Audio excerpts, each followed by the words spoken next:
अब देखो सिंपल सा बात है कि अगर मैं एक हॉरिजॉन्टल सरफेस में एक कैपिटल M1 मास 8 kg का रखा, उसके ऊपर मैं एक M2 मास लिया जिसका मास 2 kg, M1 को A, M2 को B, एकदम क्लास 2 का सवाल क्लास 2 का सवाल ये है, क्वेश्चन ये है, पहला पार्ट,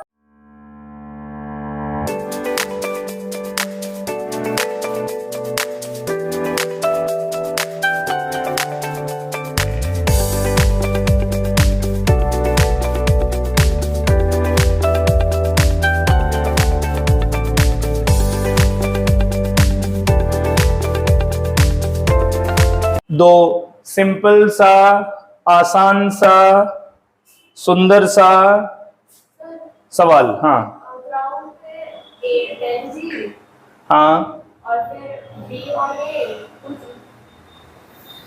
पक्का ये आंसर तो भाई सबका आना चाहिए।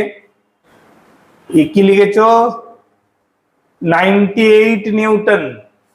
हाँ तो और what will be the answer of the second part? Force exerted by B on A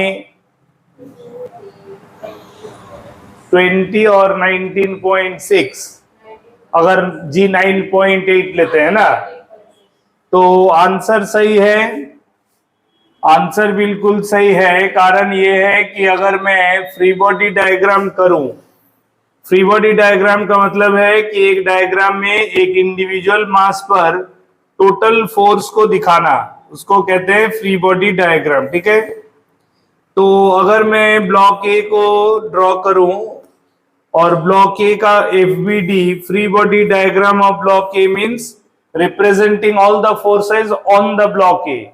ठीक है, तो उसको ऐसे लिखेंगे, free body diagram, free body diagram of A means all the forces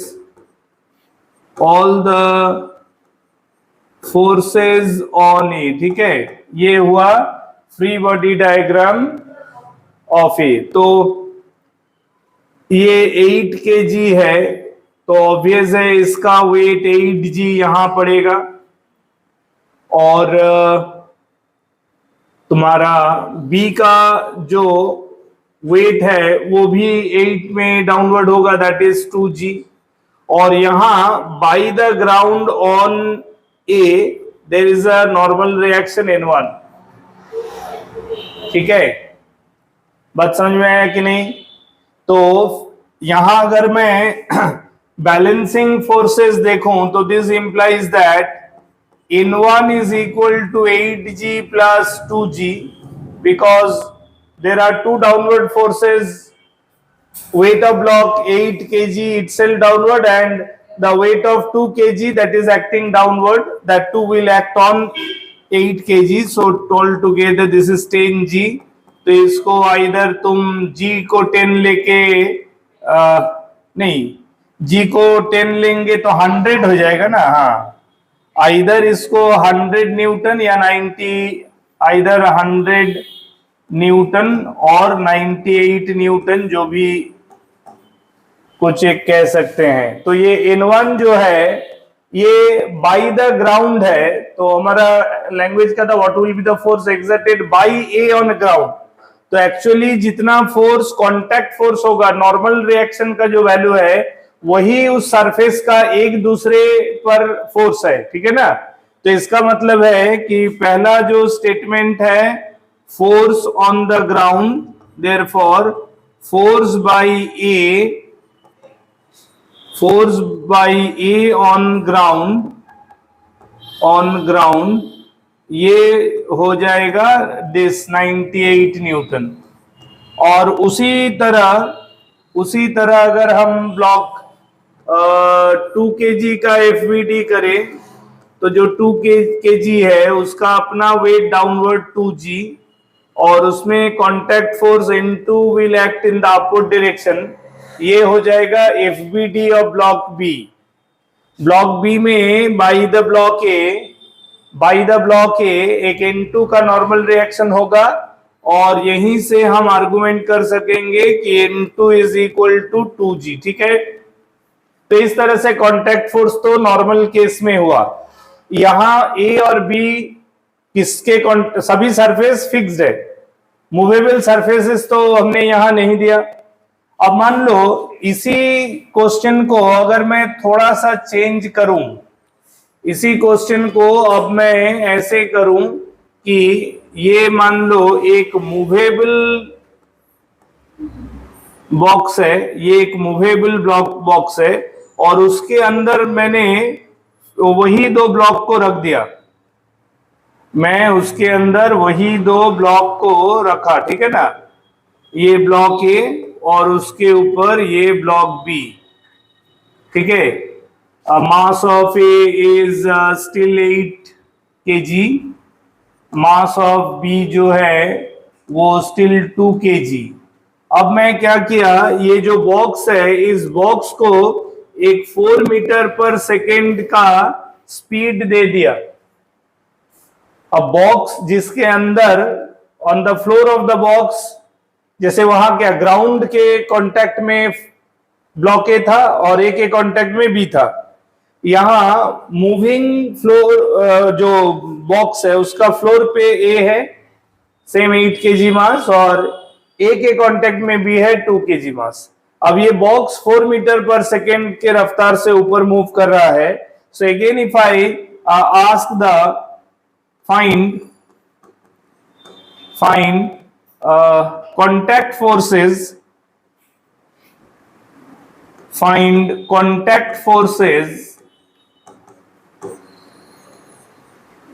जो दोनों सरफेस ऑफ कांटेक्ट है, एक between A and the floor of the box और दूसरा between A and B, same होगा कह रही है। देखते हैं Who can give me the answer? बताओ, ध्रुवज्योति, रिमीशा, मेरे को थोड़ा इसका आंसर बताओ तो क्या होगा, है ना, क्या होगा?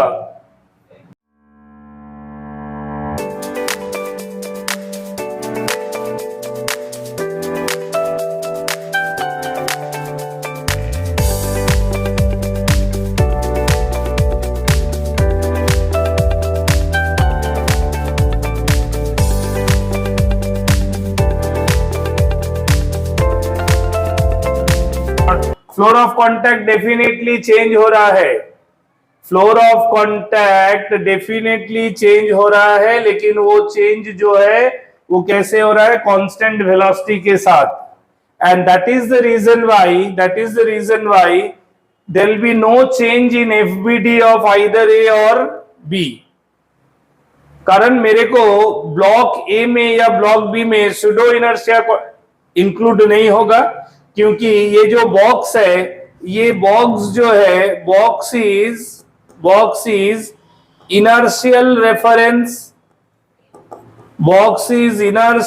Reference for A and B. A और बी के लिए ये बॉक्स कैसा रेफरेंस है, inertial reference. Why? Because the box is moving with a constant velocity. Are you getting me or not?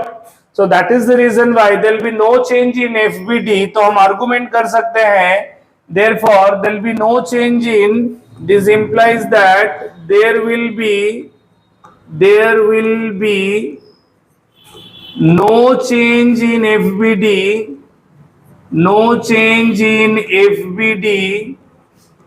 FBD of either A or B, of either A or B। हाँ या ना, बात समझ रहे हो कि नहीं? There will be no change in FBD of either A or B, hence no change in contact force, no change in contact forces, right? Clear है कि नहीं? क्लियर है कि नहीं? There will be no change in contact forces now, as because this time the box or the lift is considered to be in inertial reference frame. Clear है? बढ़िया बढ़िया, बहुत बढ़िया, समझ में आ रहा है ना सब।